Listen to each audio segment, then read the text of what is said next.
You are listening to the E2C Network, where the Auburn family speaks. Where are you, Auburn fans? Welcome to No Huddle, your source for Auburn football news and discussion, part of the E2C Network. I'm AJ Richardson. Fall practice has just begun, or fall camp as people call it. Either way, it's about here, and football is just right around the corner. It's less than a month away, and we got some great interviews from Bryan Harsin and a handful of the players on this Auburn football team. I'm really pumped. I've also brought along with me my buddy, Jared Davis, and we're going to be discussing the fall scrimmage, practice, all of this throughout this next few weeks leading up into the season. But we're just going to lead this in as practice just got started with, what to look forward to. And, hey, we got 25 practices to go in this next month. It's a lot of practices, a lot of good information that I'm sure the coaches are going to hear, and we're going to hear about some of it too. So, Jared, how you doing? Practice? Are we talking about practice? That's practice. I feel like I've used that one before. Can we officially call it fall football if the pumpkin spice latte is not yet out on the menu? I don't know. I thought that kind of symbolized all things fall. Yeah, and it's like, 90 degrees or something right here in Atlanta, so is that fall? Yeah, 90 is like 7 in the morning. It's brutal by the afternoon. It's tough. I would not want to be in pads. I don't even want to be outside, period. But, yeah, I looked at the schedule, and there's some teams that play on the 28th, so we're talking 3 weeks away.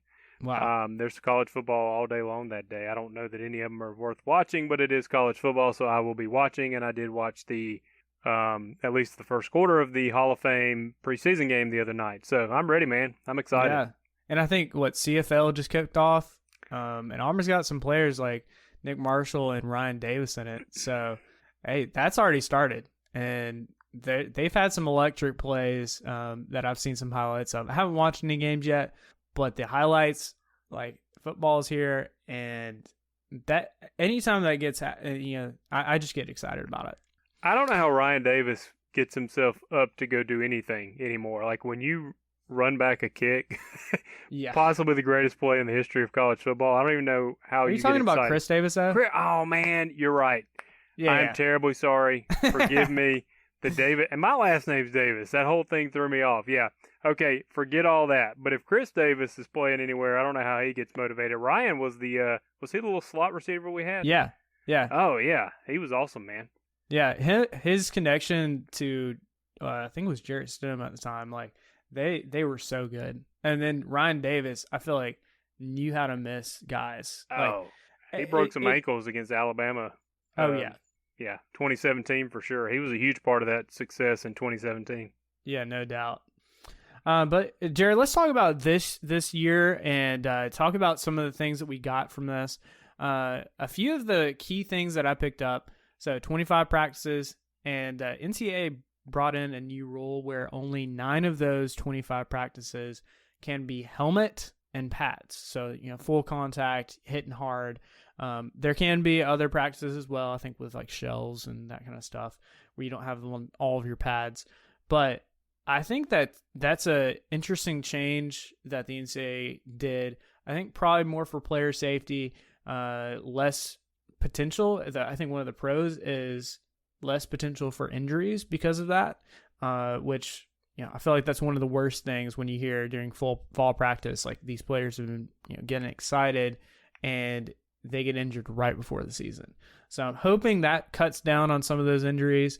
It's yet to be seen if that'll play an effect, but I think that's an interesting move by the NCAA, and now all teams are having to abide by that. And one of the concerns I do have of less contact during practices is how much that'll play into the first game or two, where you feel like you got to come out swinging. You got to hit hard in those first few games, even if it's Akron State or not Akron State or Alabama State. It's like you still have to play hard, and that's going to be something yet to be seen. I know it's a new coaching staff. Players are going to want to prove themselves, but it's a different level. Like You got to come out there ready to go. Something else that I thought was kind of interesting that, and I was trying to look at themes over what Harsin said and what some of the players said. And Jared, I want to get some of your feedback on these things because as we're listening to Harsin have more interviews and more conferences and hearing more from the players in particular, I feel like I'm learning more about the team and what Harsin is bringing and changing about Auburn football's culture in a positive way. I think one of the things is consistency. And he said it, players have said it, consistency is a big thing. Doing the same thing that you're supposed to every single time.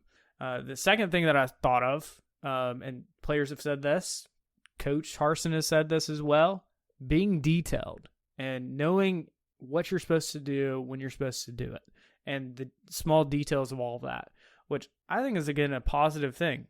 You need to be very detailed when it comes to football. When you're one-on-one, know what you're supposed to do, line up in the correct spots, that kind of stuff.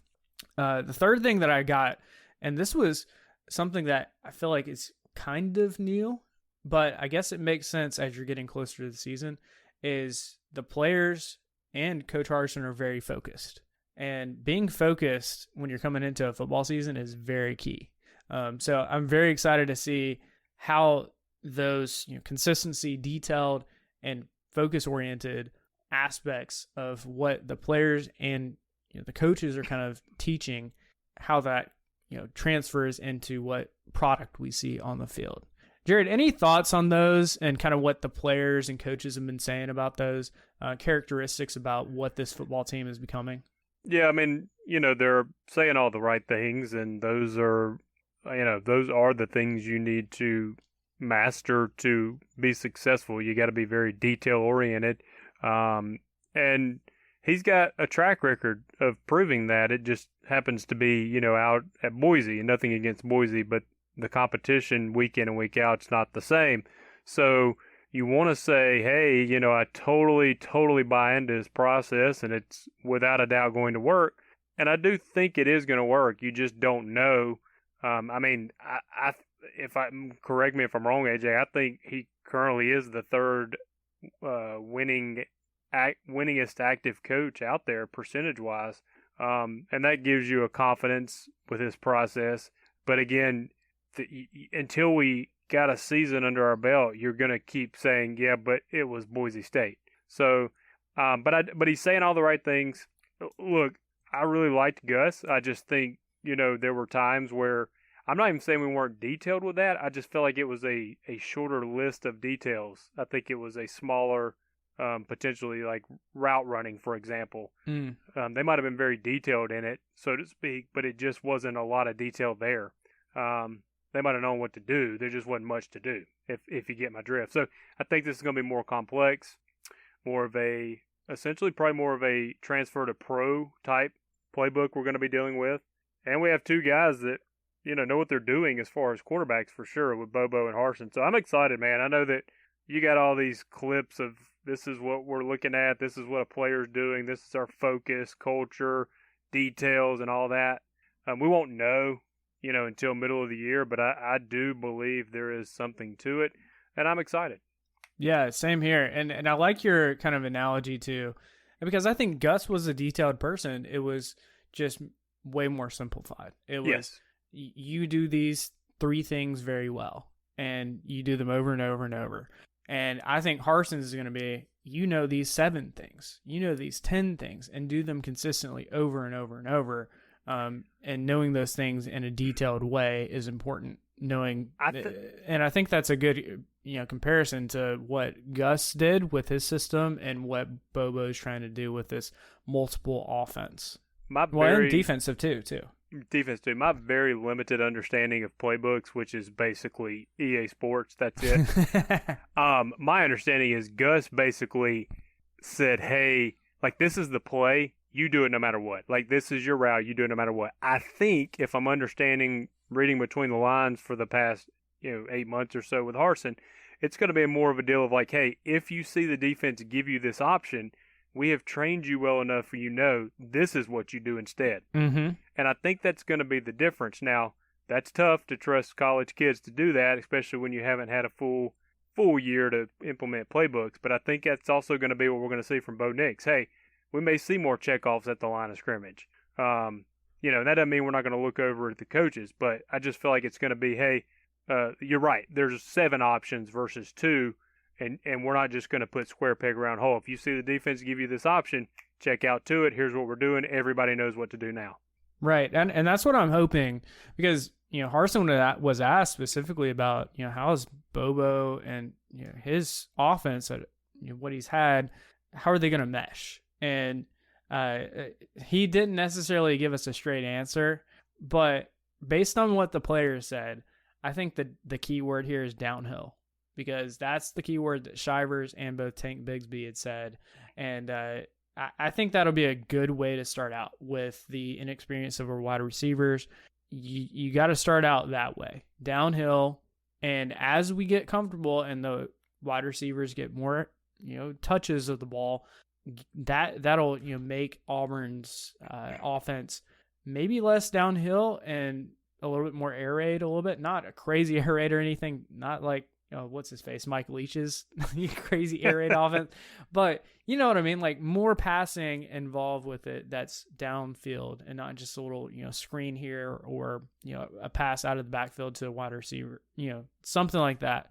But I'm hoping that the meshing, and this is what they were talking about. I mean, the meshing of their offenses sounds like they both, like Bobo and Harsin, kind of like where it's going to head, especially with the experience of both Tank Bigsby, Shivers, and you guys like Jarquez Hunter and Jordan. There's going to be guys that can take the load and help them out. And I think that also comes back to offensive line and what the players that we have. What I think 8 guys that have starting time coming back this year. So have they gelled all together? With a lot of the injuries and stuff last year, it was kind of hard to do, but they've had now a full off season. So I think that'll help with the offensive, how the offense will look. Now, I mean, Jared, what's kind of your thought process on the offensive line and how that'll help with this offense and what it's going to look like? Well, real quick, I want to say, I think I saw a stat where Bo Nix is tied with his dad, Pat Nix, for passing yards. I think that's, which is kind of amazing, that down to the exact yardage. I would be okay if they were still tied at the end of the year and Bo being our starter. That means we run the ball the entire game. But no, I'm joking a little bit, but I do think that's our strength. As far as offensive line goes, I don't know. I mean, I really do feel like up until probably the last 3 games, they were hitting their stride. We were doing okay. And then I think we lost a couple of key starters. And I still go back to the fact that, last year, as far as man for man lining up, A&M was about as solid as it comes. And we were controlling that game going into the fourth quarter. So, I mean, Bama was on just a different level. That was silly. But from all right, let's line up, smash mouth football. A&M was a good litmus test. Mm-hmm. We rose to the challenge for 3 quarters. And that was even with a hampered offensive line. So yeah. I think we're going to be okay, man. I really do. I mean, we're not going to win a national championship, but I think we're going to be kind of surprised at how well we do with the O-line, running the ball. I still think our biggest question mark is, has Bo figured out the basics? We know he can do the crazy throws. Has he mastered the basics? Mm-hmm. Yeah, and kind of back to the offensive line. Like, I think the main guys that are looking like they'll probably be the starting lineup. You got Alex Troxell, Manning, Nick Brahms, Council, and Broderius Ham. So I think those 5 guys, you may not have heard their names before, but they have been consistent starters at some point in the last few years. So I feel like having those guys kind of they played together before, that'll help the run game, and I think it'll give Bo some more confidence when it comes to how much time he's got in the pocket to throw the ball when he needs to.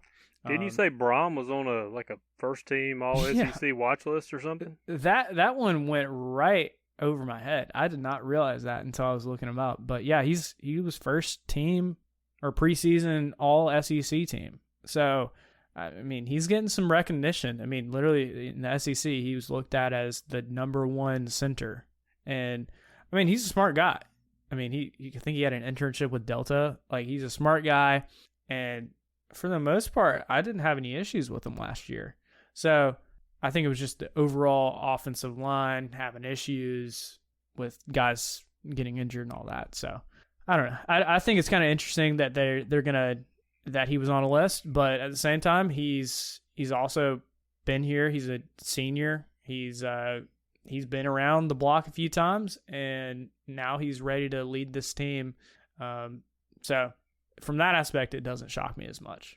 Good for him. Hopefully he finishes the year on the first team All SEC list. That would be incredible. If he's first team All SEC by the end of it, I'm gonna guess we finished top 2 or 3 in the SEC. Like, we had a really good season that year. I like it. Hey Auburn fans, I want to take a quick timeout from this episode to bring your attention to something very special. Here at the E2C Network, we pride ourselves on bringing you the best content for Auburn fans out there. And best of all, it's free to you. But just because it's free doesn't mean there aren't costs, especially when you have a library of hundreds of podcasts, videos, blogs, and more. Many of you have reached out and asked how you can support this network in the past. Well, now I have your answer. It's called the E2C Network Booster Club over at patreon.com/E2C Network. There you'll find a membership monthly reward system where you can sign up for as little as $1 and get different perks at different tiers. Some of those perks include things such as apparel, eligibility to join us on future podcasts, recognition as an E2C Network booster, exclusive communications, and bonus content that is available nowhere else. If you love this network and want to help us keep producing podcasts like this one, please head on over to patreon.com/E2C Network to join the E2C Network Booster Club. You can also get there by going to our website, e2cnetwork.com/support. Whether you decide to join or not, we are still so appreciative that you would support us by just listening and being here, because each and every one of you is part of our E2C Network family. Well, that's it. Timeout's over. Let's get back into the episode. Another thing that I want to talk about was our running back situation. So I mentioned, our running back scheme, and this is something Shivers and Tank both said was they wanted, like, it's going to be a downhill offense, hit the gap hard and not sit behind the line of scrimmage, kind of wait around, see what happens. No, just hit the hole, go for it, push forward. And one of the other things that I thought this was kind of interesting that Tank said was he's gained some extra weight. I think he's almost up to 190. But for a guy who's like 5'5", that's some pretty hefty weight for a guy that height. And that, he said, I love it. He said something to the extent of like, yeah, I've gained some weight, but I haven't lost any of my speed. He was like, no, that's God-given talent. And I was like, that's awesome. That's what Shiver said? Yeah. That's funny. I love it. But a couple other guys that definitely have gotten some notoriety is Jarquez Hunter and Jordan Ingram. I wanted to get your feedback, Jared. What do you think about these kind of next up behind Tank and Shivers? What do you think about Jarquez and Jordan? I'm totally honest with you. Would be surprised if Jarquez isn't technically our second most productive running back. It's going to be Shivers. I mean, they're not going to. I mean, he just, from a leadership standpoint, will probably always be listed as the second running back. But I just think, from what I'm hearing, Jarquez has a lot of natural ability. I love Shivers, but I just think it's going to be that's how it's going to end at the end of the year. Although Shivers came out and said Jordan Ingram reminds him a lot of Carry-On, and where he's very patient, and then when he sees the hole, he hits it hard. So, when you start comparing someone to Carry-On, that gets me excited too. I mean, I realize that that's just one aspect of Carry-On's game, but I mean, that guy was, we just rode him 2017. That was, if he's anywhere like that, that will be nice to have him as the fourth option. And we might have, we were all panicking at the end of last year when we lost running backs, and we might be in a pretty good spot right now, honestly. Yeah, I mean, I think we have a solid 3, if not 4 deep in the running back room. Of course, I'd love to have more, but I think 3 to 4 right now is a good spot to be at coming into this year where, like you said, last year we were struggling with depth. Also, another thing I wanted to mention was our wide receivers, and Harsin was asked about consistency. And one of the things about wide receivers is they need to be consistent, and what I mean by that is wide receivers, they do a lot of things. They do a lot of blocking. They do a lot of running around. They need to know exactly where they're at every point in the game, every point of the play. Know exactly where you're at, and there's a mindset that needs to be activated for that to be consistent every single play. And it helps wide receivers. It helps everybody on the team. If you're consistent with what you're doing, especially at wide receiver, you can be a big asset to this team. And you'll be rewarded. You'll be rewarded with some great passes. You'll be the one that's getting open and making the touchdown catches. Like, it's going to happen. And so that's something that Harsin was talking about, especially these young wide receivers, is make sure you have consistency. So I'm definitely looking forward to seeing the product of that and starting to see some of the growth that comes from what we saw in A-Day, where it kind of was hard to watch some of the wide receiver game. And now we need to get up to a level. I know, we lost Seth Williams. Yeah, we lost Anthony Schwartz. Yeah, we lost Eli Stove last year. But there's got to be guys that step up. There have to be for us to be a well-rounded team. So I'm looking forward to seeing, Elijah Canyon or Kobe Hudson or even, the guy that's just transferred and, now arrived on campus, Demetrius Robertson from the Georgia transfer. I hope at least 1 or 2 of those guys really step up this year and become leaders of that wide receiver room. Yeah, I mean, the potential obvious guy to maybe be a leader from on the field perspective, I guess, would be Robertson. If he can, I don't know, we're coming in pretty late here, but if he can get acquainted, and he's got, he was at Cal, he was, I think, freshman All-American out there, spent some time at Georgia, so he knows the college game. I mean, we got a bunch of young guys. I think we got some young guys that are talented. I mean, we don't give we don't give Cody Burns enough credit for what he did, especially with the reputation that was out there of how we don't pass the ball and run certain routes. So we got some 4-star guys. They're just young. So, we definitely need to see consistency without a doubt. That's going to be key, and that's probably what Harsin's is going to look for, and that's what's going to keep you out there on the field. Yeah, I think so as well. And the guys that consistently, I mean, the number one thing, catch the ball as a wide receiver. If you can do that, you're going to get more play time out there. Let's also talk about some of the defensive items that were brought up. So one of the things, we're switching to a Derek Mason defense, and the good thing that I saw and have heard from a lot of the players, because anytime you change over coaches, you're kind of worried, how are the players going to react to it? How are they going to be able to learn the new system? And from what a lot of the players have been saying, it's very similar to what Kevin Steele has done, which a lot of the players, especially the veterans, they know what Kevin Steele's defense was.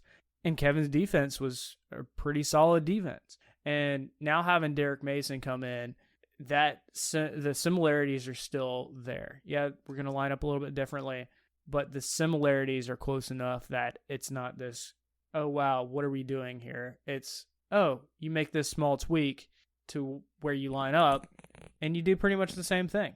That's what I like about it. And I'm hoping to see the product on the field not be a drop off from the years that we've had under Kevin Steele as our defensive coordinator.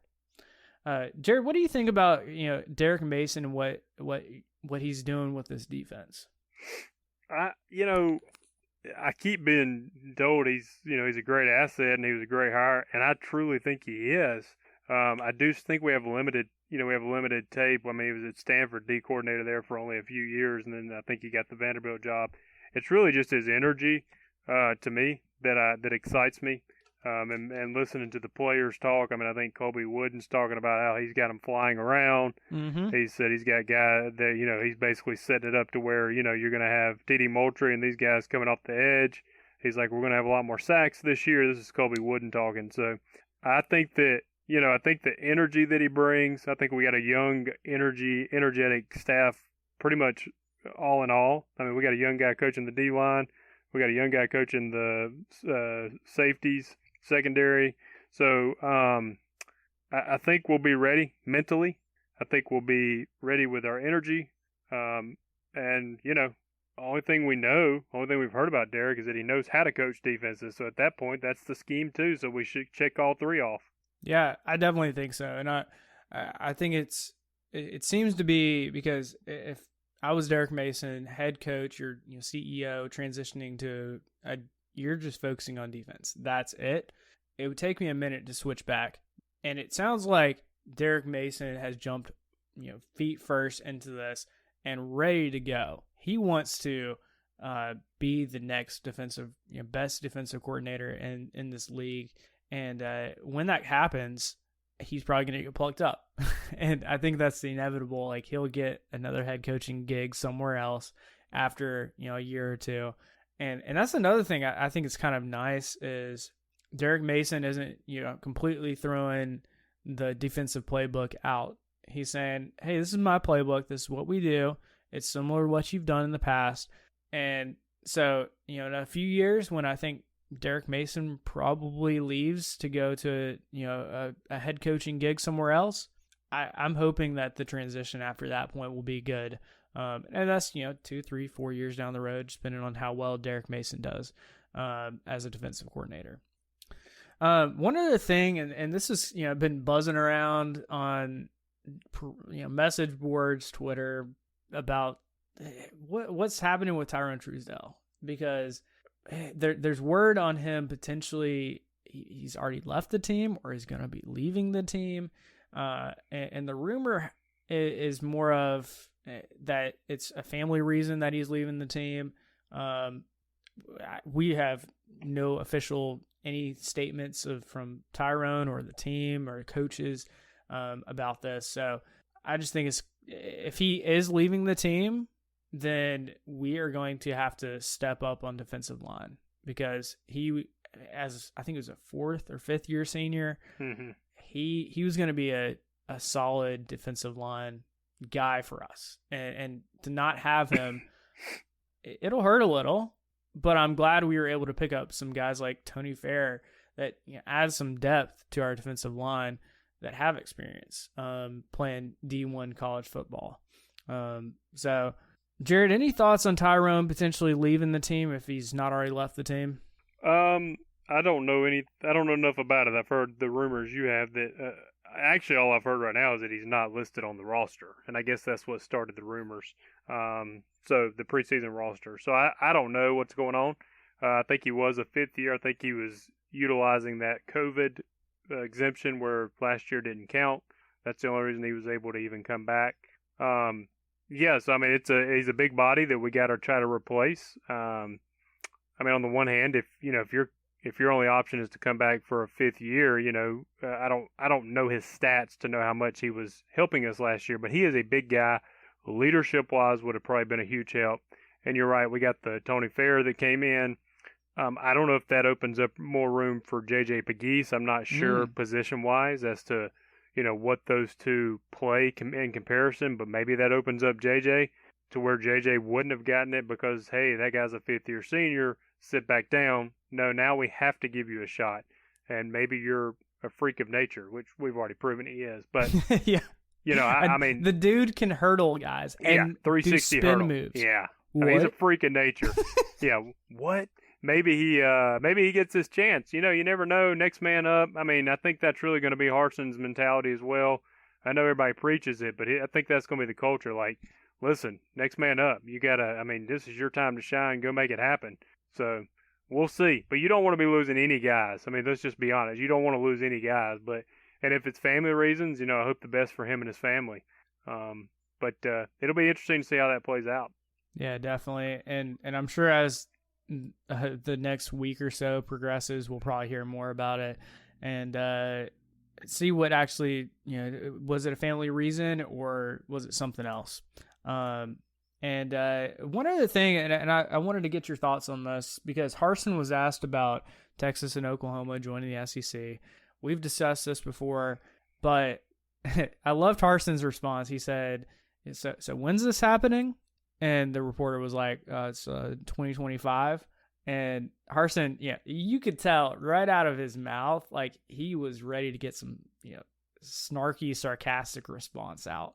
And he kind of reined it in a little bit, but he pretty much was like, yeah, we're focused on like the current items, things we're working on right now. That's years down the road. I'm not worrying about it. And that's the right response, especially football season is literally a month away and something's 4 or 5 years down the road. He's like, yeah, we're not worrying about that yet at all. He's more focused about getting that Bo Nix coupon at Bojangles. He's like, I want to know how I get that. That's the here and now, okay? Hey, and then maybe some Milos too.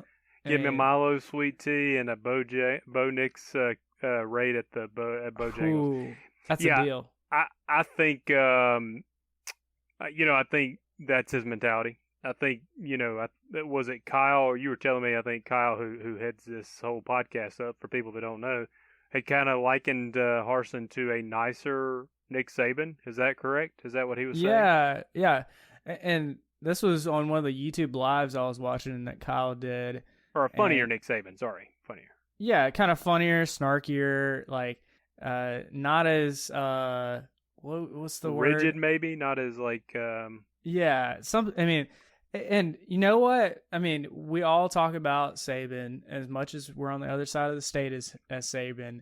We see his leadership and what he's done at Alabama, and to some level, we want some of that consistent success that Saban has, and that's coming from a huge Auburn fan like myself.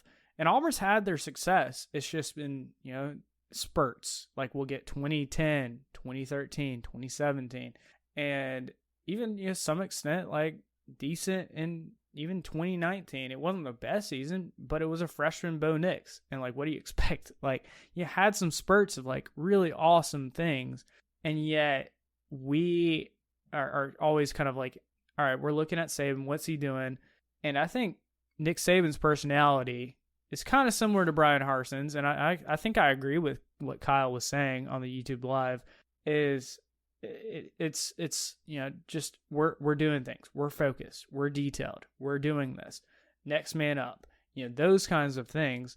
And I think Harsin, we probably didn't get to see that because he was at Boise State, but I think we're starting to see some of those aspects that I think Alan Green probably looked at and said, you know what, Auburn fans are always wanting who's going to be the next guy that's going to be the next Nick Saban or Dabo Swinney. And I'm thinking that's part of the reason that we ended up going with Harsin. Yeah, and I go back to at the beginning of the podcast. I mean, look, I think Harsin has kind of proven that. It's just been at a smaller level. So, can he replicate that here? I think, we're not kidding ourselves. We're not trying to say he's at the level of Nick Saban success-wise, but he has some character traits that probably are going to that mimic Nick Saban and are probably going to help Auburn football. And he also happens just to come across a little more likable. So, yeah.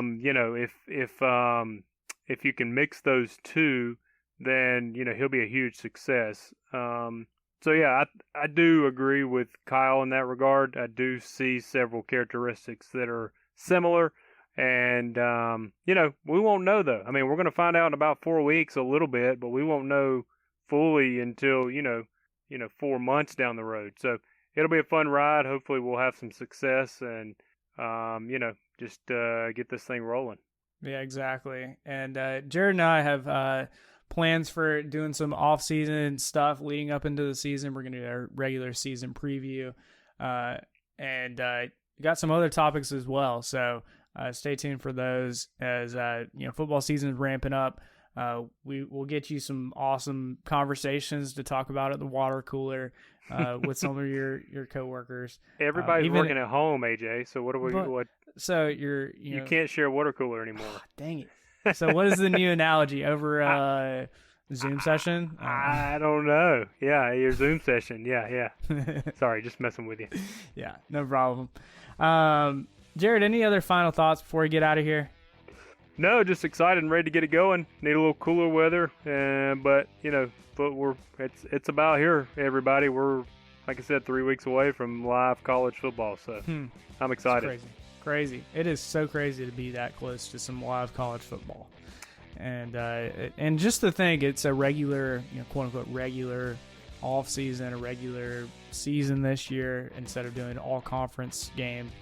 It's kind of nice to get back to the quote-unquote normal football schedule, at least. Yeah, I mean, it's got that feel. I realize that things are still going on in the world in the pandemic, but it definitely appears that they are moving forward in a normal fashion. And, from a spectator standpoint, that definitely is exciting because it gives you that feel of, okay, this is what I've grown up loving, Right, exactly. Though, I mean, I did appreciate the super hard competition of doing 10 SEC games. That's a tough go at it. Like you're going at it every week. There's not really a team that you can really overlook because it's the SEC and it's just tough competition. But before we get out of here, Jared, how can the people stay in touch with you? You can find me on Facebook at just under my name, Jared Davis. And you can find me on Twitter at AJAY_.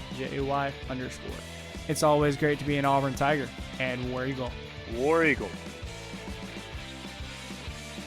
Thank you for tuning in to today's episode on the E2C Network. On your way out, I want to remind you to stop by e2cnetwork.com. It's your one-stop shop for all our content across our podcast, YouTube channel, and much more.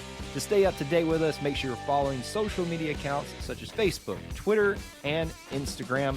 While our content here may always be Auburn sports heavy, if it's orange and blue, it's what we do. War Eagle.